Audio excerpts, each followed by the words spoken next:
नमस्ते बच्चों, आज हम पढ़ेंगे अपनी कक्षा 10 की संस्कृत पुस्तक श्रीमुषी का पाठ शुचि पर्यावरणम। शुचि का अर्थ है स्वच्छ या पवित्र और पर्यावरणम मतलब हमारे चारों ओर का आवरण, मतलब स्वच्छ पर्यावरण जिसकी हम सब कल्पना करते हैं कि हमारे चारों ओर का जो आवरण है स्वच्छ हो, प्रदूषण रहित हो, किसी भी तरह की कोई बीमारी व्याधि हमारे आसपास न फैले। तो शुरू करते हैं बच्चों पाठ। अयं पाठः आधुनिक संस्कृत कवे हरिदत्त शर्मणः लसलत्तिका इति रचना संग्रहात् संकलितो अस्ति।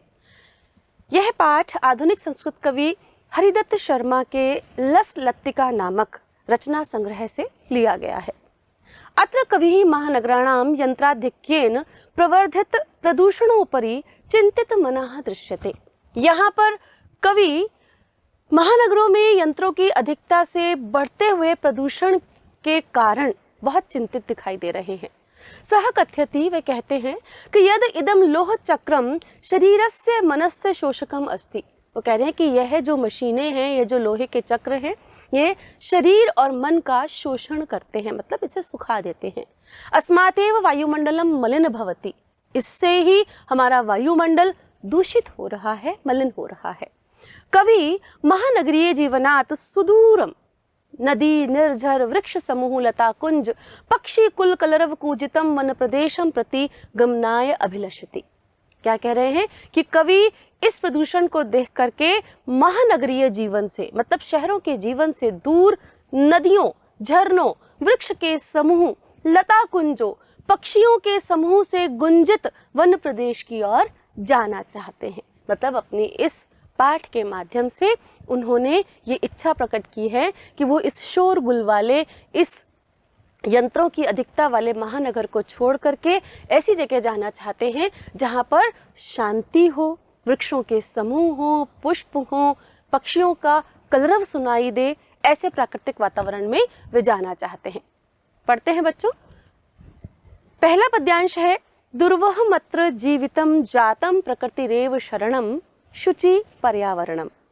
महानगर मध्ये चलत निशम कालायस चक्रम मनः शोषयत तनः पेशयत भ्रमति सदा वक्रम दुर्दांत दर्शनैर्मुना स्यान्नेव जनन सनम शुचि। क्या कह रहे हैं वो, इसका अन्वय देख लेते हैं बच्चों। अत्र जीवितम दुर्लभम, अत्र मतलब यहाँ पर, जीवितम जीवन दुर्लभ हो गया है। कहाँ पर? महानगरों में, जहाँ पर शोरगुल है, प्रदूषण है।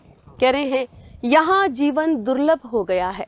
प्रकृति रेव शरणम, प्रकृति रेव शरणम मतलब प्रकृति ही एव शरणम, प्रकृति इव शरणम, प्रकृति ही हमारा आसरा है, प्रकृति ही हमारी शरण है। मतलब यहाँ पर महानगरों में जीवन एकदम दुर्लभ हो गया है, इसलिए प्रकृति का ही सहारा है। महानगर मध्य अनिशम चलत, महानगरों के मध्य अनिशम दिन रात चलता हुआ कालायस चक्रम, लोहे का यह चक्र, मनः मन को शोषयत, सुखाते हुए मन को सुखा देता है, मतलब हमारे मन को बिल्कुल शोषित कर देता है।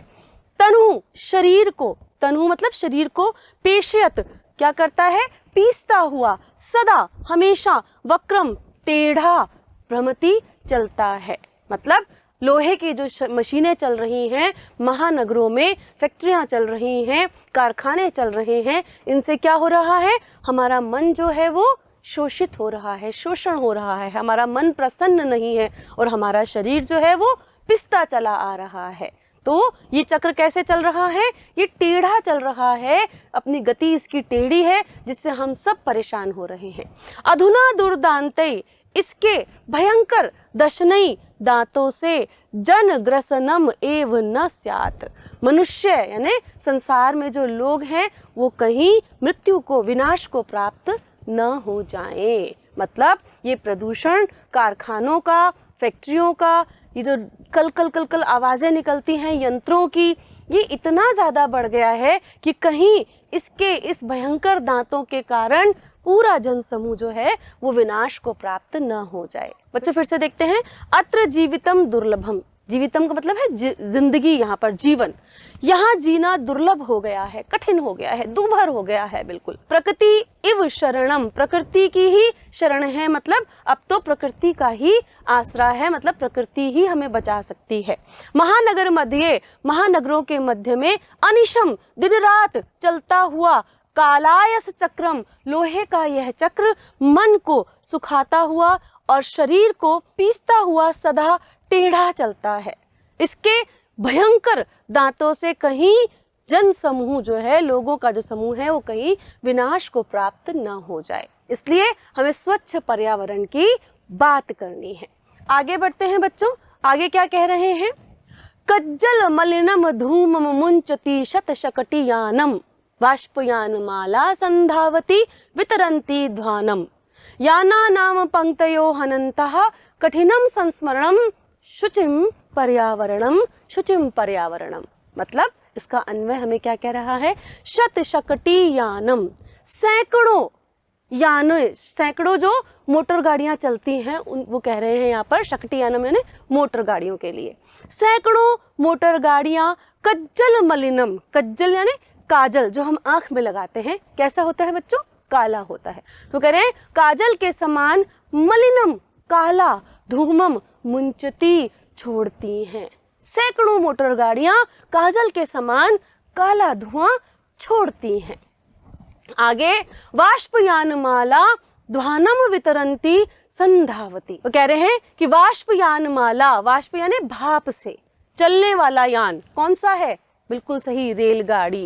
रेलगाड़ी की पंक्तियां ध्वानम कोलाहल, ध्वनि करती हुई, ध्वनि फैलाती हुई, वितरंती प्रसारित करती हुई, शोर मचाती हुई, संधावती दौड़ती हैं। कहाँ पर? शहरों में। क्या कह रहे हैं वो? कि सैकड़ों मोटर गाड़ियां काजल के समान काला धुआं छोड़ती हैं और वाष्पयान माला मतलब रेलगाड़ी की पंक्तियां, माला मतलब पंक्तियां, मतलब खूब सारी रेलगाड़ियां जो है, सैकड़ों रेलगाड़ियां भी चलती हैं हमारे यहाँ, वो क्या करती हैं? ध्वानम वितरंती, ध्वानम कोलाहल करती हुई, कोलाहल फैलाती हुई, संधावती दौड़ती हैं। याना नाम पंक्तय ही अनंता संसरणम अपि कठिनम। क्या कह रहे हैं? कि यानों की पंक्तियां अनंत हैं। कहाँ पर? शहरों में। शहरों में गाड़ियों की जो लाइनें हैं वो अनंत है, भीड़ है, इतनी भीड़ है, इतनी भीड़ है गाड़ियों की, संसरणम अपि कठिनम अस्ति, कि उनके बीच में पैदल चलना बहुत कठिन है। क्या कह रहे हैं? किस तरह से हमारा जो पर्यावरण है वो प्रदूषित हो रहा है? कि शत शकटी यानम, सैकड़ों मोटर गाड़ियां कज्जल मलिनम, काजल के समान मलिनम काला धुआं छोड़ती हैं। वाष्पयान माला, रेलगाड़ी की पंक्तियां क्या करती हैं? ध्वानम वितरंती, ध्वानम यानी कोलाहल, कोलाहल करती हुई, संधावती दौड़ती हैं। याना नाम पंक्तय ही अनंतः, इतनी सारी गाड़ियां हैं, अनंत हैं, गाड़ियां इतनी हैं कि उनके बीच में संसरणम अपि कठिनम, पैदल चलना ही कठिन हो गया है। शुचि पर्यावरणम, वातावरण, पर्यावरण स्वच्छ हो, हमारा पर्यावरण कैसा हो? स्वच्छ हो। आगे कह रहे हैं वायु मंडलम भ्रशम दूषितम नहि निर्मलम जलम, कुत्सित वस्तु मिश्रितम भक्षयम समलम धरातलम, करणीयम बहिर अंतर जगति तु बहुशुद्धिकरणम, शुचि पर्यावरणम, शुचि पर्यावरणम। वायुमंडलम भ्रशम दूषितम, वायुमंडल भ्रशम मतलब अत्यधिक, बहुत ज्यादा, दूषितम दूषित हो गया है, प्रदूषित हो गया है। निर्मलम जलम अपि ही न अस्ति, क्या कह रहे हैं? निर्मल स्वच्छ जल भी नहीं है, निश्चित रूप से स्वच्छ जल भी धरती पर नहीं है। ही का मतलब है बच्चों निश्चित रूप से। भक्षयम, भोजन भी, खाने योग्य जो वस्तुएं हैं वो भी, कुत्सित वस्तु मिश्रितम, बुरी वस्तुओं के मिश्रण वाली हैं, मतलब मिलावटी सामान हम जो खा रहे हैं इन दिनों वो क्या है? मिलावटी भोजन खा रहे हैं। दूध में मिलावट, पानी में मिलावट, गेहूं में मिलावट, अनाज में मिलावट, कहाँ कहाँ मिलावट नहीं है। तो वो क्या कह रहे हैं कि भोजन जो हम खाते हैं वो भी बुरी चीजों के मिश्रण से मिला हुआ है। धरातलम समलम, धरातलम हमारी धरती भी समलम, मल युक्त हो गई है, दूषित हो गई है। क्या हो गई है? प्रदूषित हो गई है।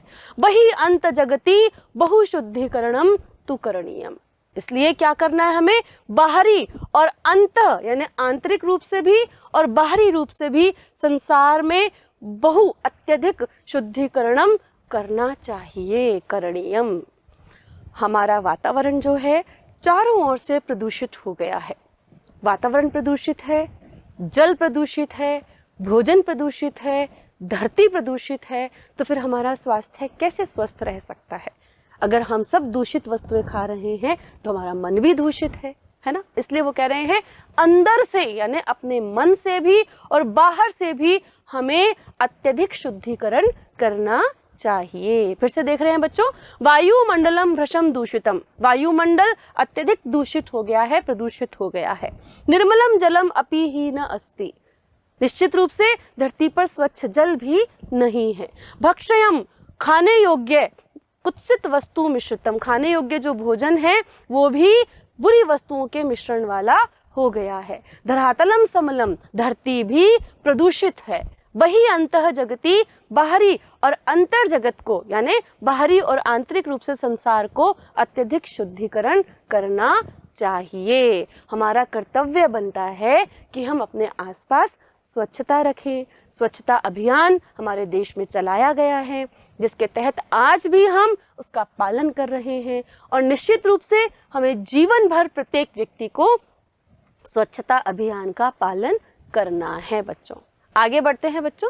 आगे जो श्लोक है, आगे जो दोहा है वो क्या कह रहा है, कंचित कालम नये माम अस्मात् नगरात् बहु दूरम प्रपश्यामि ग्रामांते निर्झर नदी पयःपूरम एकांते कांतारे क्षणमपि मे स्यात् संचरणम शुचि पर्यावरणम, शुचि पर्यावरणम। क्या कह रहे हैं इसमें अब कि माम कंचित कालम, मुझे कुछ क्षण के लिए, मुझे कुछ समय के लिए, कंचित कुछ काल समय के लिए, अस्मात् इस, नगरात नगर से, बहु दूरम बहुत दूर, नयम ले चले, मुझे इस नगर से बहुत दूर ले जाएं थोड़ी देर के लिए। क्यों? ताकि उस थोड़ी देर में भी मैं शांति का अनुभव कर सकूं, इस भागदौड़ की जिंदगी से थोड़ा ठहर सकूं। तो कवि क्या कह रहा है, कह रहा है कि मुझे कुछ क्षण के लिए इस नगर से बहुत दूर ले जाओ। अब कहाँ ले जाओ, क्या कह रहा है, ग्रामांते निर्झर नदी पयःपूर प्रपश्यामि।